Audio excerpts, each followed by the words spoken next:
Na Grécia Antiga, escondido à vista de todos, existia um culto tão secreto e poderoso que prometia aos seus seguidores nada menos que a chave para o mistério da vida e da morte. Por quase 2000 anos, os maiores nomes da história de Platão e Aristóteles, a imperadores romanos como Marco Aurélio, fizeram uma peregrinação sagrada até a pequena cidade de Eleusis para participar de rituais que mudariam para sempre a sua visão do mundo. Hoje vamos desvendar os véus que cobrem os mistérios de Eleusis, os rituais que revelavam o segredo para não temer o fim. A história começa com um dos mitos mais emocionantes da mitologia grega, o rapto de Perséfone. Perséfone, a bela filha de Deméter, deusa da colheita e da agricultura, estava a colher flores quando a terra se abriu. Das profundezas, Heides, o deus do submundo, surgiu na sua carruagem e levou Perséfone para se tornar a sua rainha. Deméter, em desespero absoluto, procurou pela filha por toda a terra. A sua dor era tão profunda que ela negligenciou seus deveres divinos.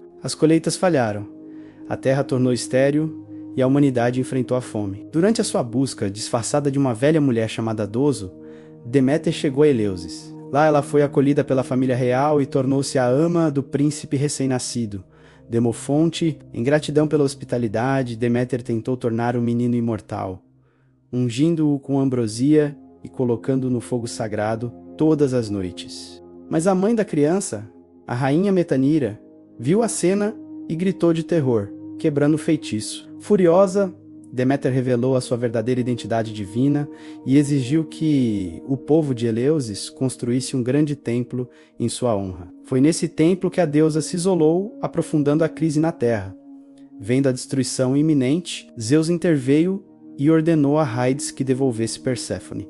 Heides obedeceu, mas antes de a deixar partir, ele astuciosamente ofereceu sementes de romã. Perséfone comeu algumas e, ao fazer, selou o seu destino. Por ter consumido o alimento do submundo, ela estava para sempre ligada a ele. Ficou decidido que Perséfone passaria uma parte do ano com a sua mãe na superfície e a outra parte com Heides no submundo.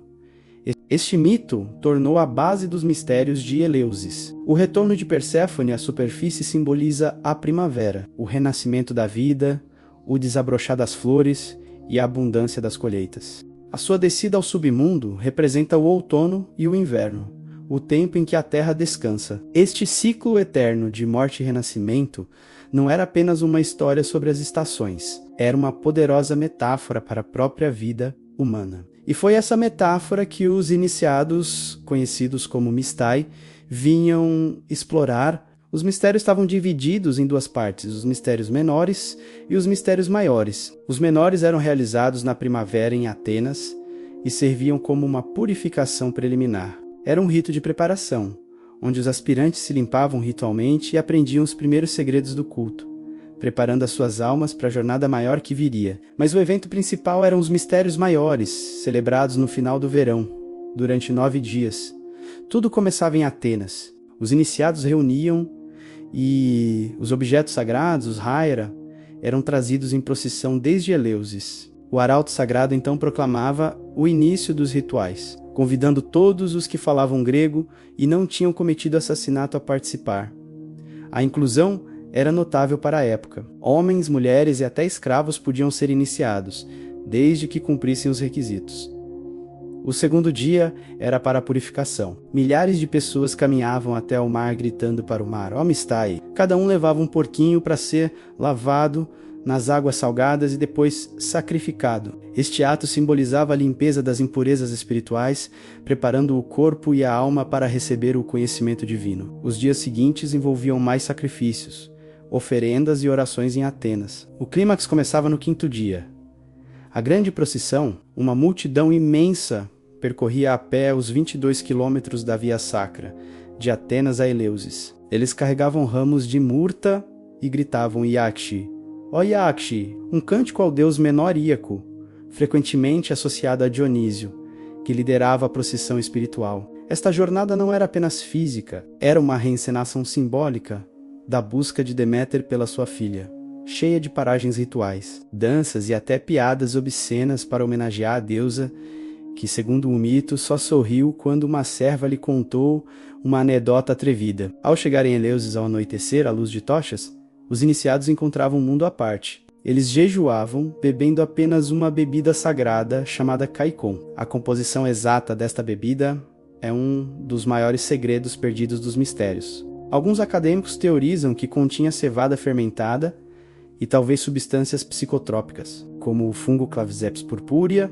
que poderiam induzir visões e estados alterados de consciência.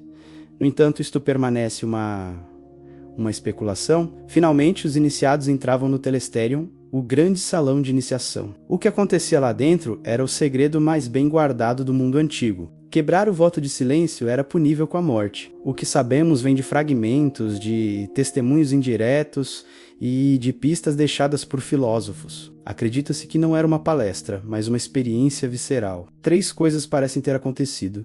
Andrômeda, as coisas feitas, uma reencenação dramática do mito de Deméter e Perséfone. A Legomena, as coisas ditas, frases secretas sussurradas aos iniciados. E a Deiknimena, as coisas mostradas. O ponto alto da cerimônia era quando o hierofante, o sumo sacerdote, exibia o objeto sagrado final. Muitos acreditam que este objeto era algo incrivelmente simples, mas profundamente simbólico. Uma única espiga de trigo colhida em silêncio. Neste momento, após dias de jejum, purificação, caminhada e talvez sob o efeito do Kaikion, ver esta espiga de trigo não era ver apenas uma planta, era ver o ciclo completo da vida, morte e renascimento contido num único objeto. A semente que morre na terra para depois germinar, crescer e dar novo fruto. Os iniciados saíam do Telesterion transformados. O medo da morte, a maior angústia humana, era substituído por uma serena compreensão do seu lugar no cosmos. Cícero, o grande orador romano, escreveu: aprendemos em Eleusis os fundamentos da vida, e recebemos uma maneira não apenas de viver com alegria, mas também de morrer com uma esperança melhor. Eles não recebiam uma promessa de imortalidade literal no sentido cristão, mas sim a certeza de que a morte não era um fim terrível, mas uma parte natural de um ciclo eterno, assim como o grão de trigo. Por quase 2 milênios, os mistérios de Eleusis ofereceram consolo e esperança a incontáveis gerações. A sua influência na filosofia e religião ocidental é incalculável, mas tudo chegou ao fim em 392 d.C., quando o imperador cristão Teodósio ordenou o encerramento de todos os templos pagãos. Poucos anos depois, o santuário de Eleusis foi destruído por invasores godos, e os seus segredos foram perdidos para sempre, enterrados sob as ruínas do templo. Hoje, o sítio arqueológico de Eleusis é um eco silencioso da sua antiga glória, mas o fascínio permanece. O que exatamente os iniciados viram e sentiram dentro do Telesterion? Qual era o verdadeiro poder por trás daquela espiga de trigo? Os mistérios de Eleusis lembram-nos que, desde o início da civilização, a humanidade tem procurado respostas para as mesmas perguntas fundamentais: de onde viemos, para onde vamos? E como podemos viver sem medo? Talvez o maior segredo de Eleusis não fosse uma resposta, mas sim a jornada para encontrar. Obrigado por assistirem. Se gostaram desta viagem ao coração dos mistérios antigos, não se esqueçam de deixar um like, subscrever o canal e ativar o sino para não perderem as nossas próximas explorações. Até a próxima!